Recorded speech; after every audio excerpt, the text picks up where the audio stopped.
Now we are going to proceed to the part of the course where you are going to learn how to, wait a minute, time out. Would you want to watch someone like that on video or in real life? My messages might have been fine, but my body language, distractions, it destroys the ability to communicate. I know a lot of you are uncomfortable in certain circumstances. Most of my clients say, well, TJ, I'm really comfortable in small groups, but I get nervous in front of large groups. Other people say, well, TJ, I'm perfectly fine speaking to large groups where I can't even see the people and don't know them. It's when I'm speaking to 4 colleagues I get nervous.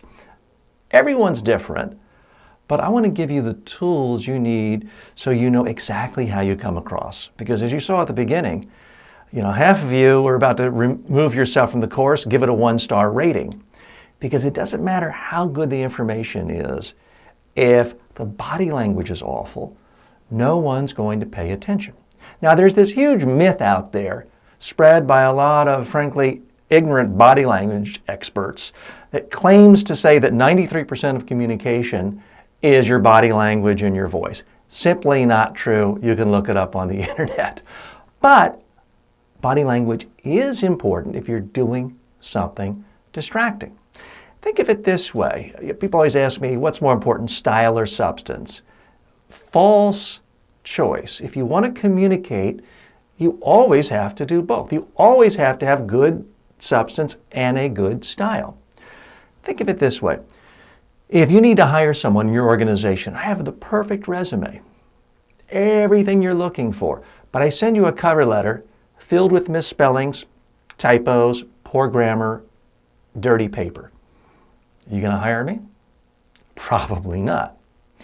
On the other hand, if I have the perfect cover letter for you, everything you want to hear, nice paper, great spelling, punctuation, everything's perfect, but then you look at my resume, I have no relevant experience to your field. In fact, I've never held any job other than 2 weeks as a lifeguard.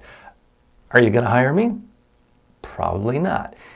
In either case, it's either the style or the substance that is going to destroy my ability to get that job, to communicate with you on what I want to do, get a job. So remember, it's never just about style. It's never just about substance. You have to have both.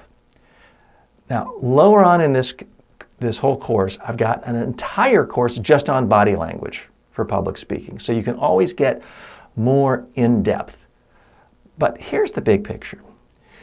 When you're speaking, you need to move. Your head needs to move. Your face needs to move. Your body needs to move. And yes, your hands need to move. One of the biggest myths out there is that somehow it's wrong to move your hands. You'll be wildly distracting. Well, yeah, if I did this the whole time, it would be.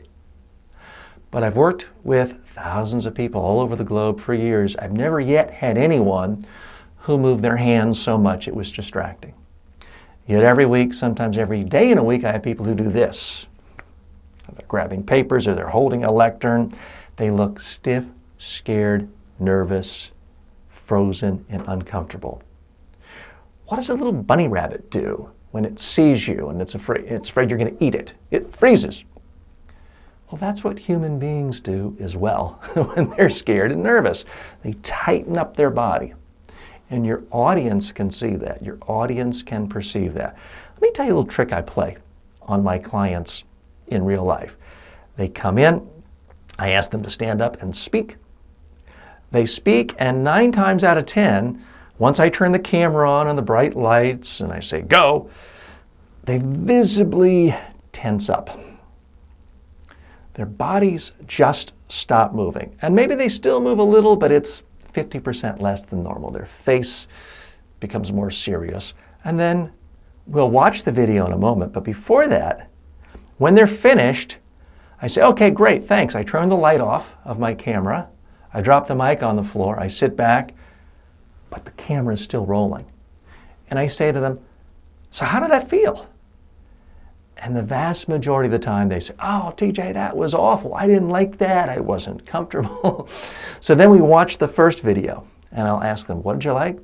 What did you not like?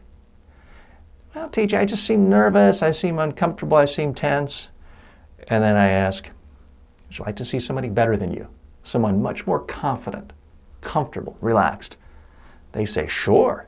They think I'm going to show them some international celebrity, a prime minister from Europe or South America, or a TV star, well known. And instead, I just pushed the video of where they were speaking, and they didn't realize they were on camera. And they see now their face is moving, their eyebrows are moving, their body moves front and back, their hands are moving.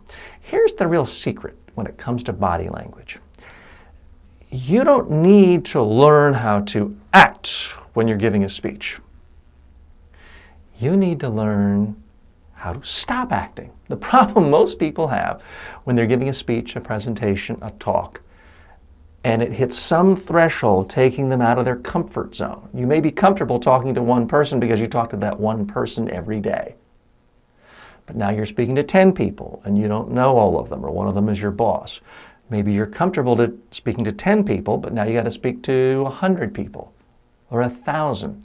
When people go out of their comfort zone, they start to act natural, and the natural thing to do is to be scared. When we're scared, we tense our body. Our hands stop moving, our body stops moving, our arms stop moving, our face becomes less expressive, and that makes us look and sound scared and bored. And boring. So the secret, as I mentioned, is not learning how to act for the stage. It's learning how to stop acting.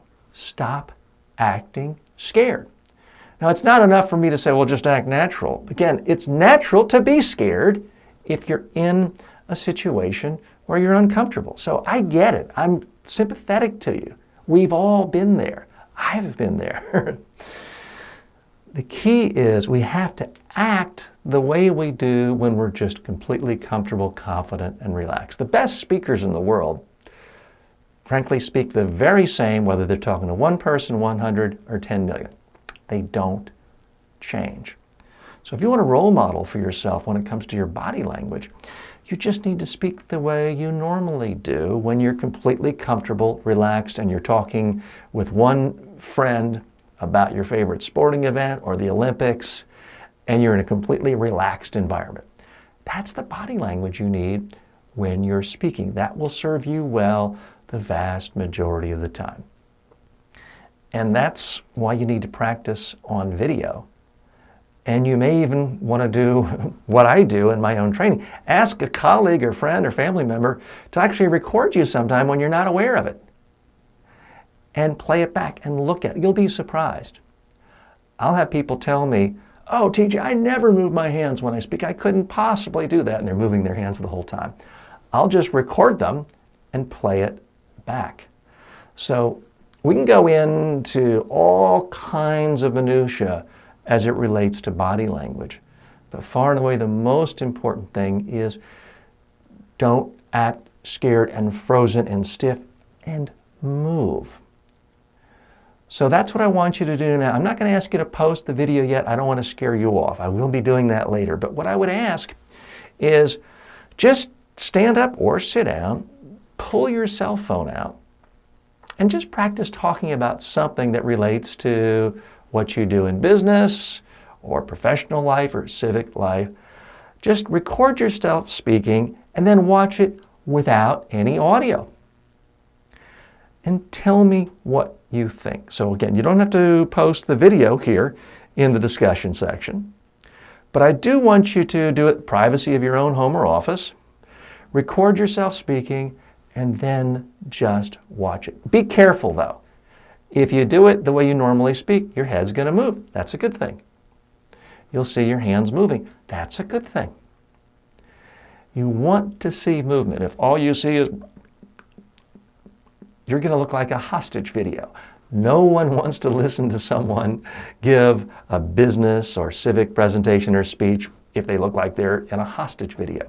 So do that now. I want to make this really easy, not threatening at all. You're going to be tempted to just click to the next video lecture. I'm begging you. If you want to get the most out of this course, please, it can be 20 seconds long. Speak Ideally, put your cell phone on a shelf or wall or use a webcam so you can free up both hands.